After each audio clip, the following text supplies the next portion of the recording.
Union পরিষদ বহাল রেখে অবাধ, সুষ্ঠু ও নিরপেক্ষ জাতীয় সংসদ নির্বাচন হবে না বলে মন্তব্য করেছে বিএনপি।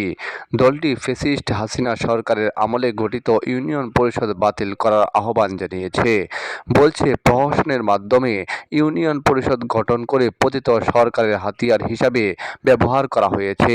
গত সোমবার রাতে দলের চেয়ারপারসনের গুলশান রাজনৈতিক কার্যালয়ে বিএনপি স্থায়ী কমিটির বৈঠকে এসব কথা বলা হয় বলে বৃহস্পতিবার এক বিবৃতিতে জানানো হয়। এতে লন্ডন থেকে ভার্চুয়ালি যুক্ত হয়ে সভাপতিত্ব করেন বিএনপির ভারপ্রাপ্ত চেয়ারম্যান তারেক রহমান। পার্বত্য জেলাগুলোতে উদ্ভূত সংঘাতের ঘটনাগুলোতে গভীর উদ্বেগ প্রকাশ করে বলা হয়, ফ্যাসিস্ট হাসিনা সরকারের পতনের পর অন্তর্বর্তীকালীন সরকারকে অস্থিতিশীল করার সুদূর প্রসারী চক্রান্তের অংশ হিসাবে এই ধরনের সংঘাত সৃষ্টি করা হচ্ছে, যা সম্পূর্ণরূপে রাজনৈতিক উদ্দেশ্য প্রণোদিত। এই ঘটনা দেশের স্বাধীনতা, সার্বভৌমত্বের প্রতি হুমকিস্বরূপ। এই ঘটনাগুলো হালকা করে দেখার কোনো সুযোগ নেই।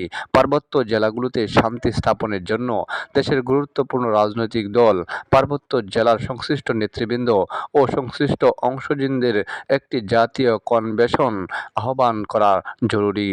এই লক্ষ্যে পদক্ষেপ গ্রহণের জন্য সরকারের প্রতি আহ্বান জানানো হয়। বৈঠকে বিএনপি স্থায়ী কমিটির সদস্যরা মনে করেন, পতিত ফ্যাসিবাদ ক্ষমতায় ফিরে আসার জন্য পরিকল্পিতভাবে দেশের বিভিন্ন জায়গায় মাজারে হামলা, ভাঙচুর ও মব লিঞ্চিং এর মতো ঘটনা ঘটিয়ে শিল্পাঞ্চল, ধর্মীয় প্রতিষ্ঠানে ভীতিকর পরিস্থিতি সৃষ্টি করছে।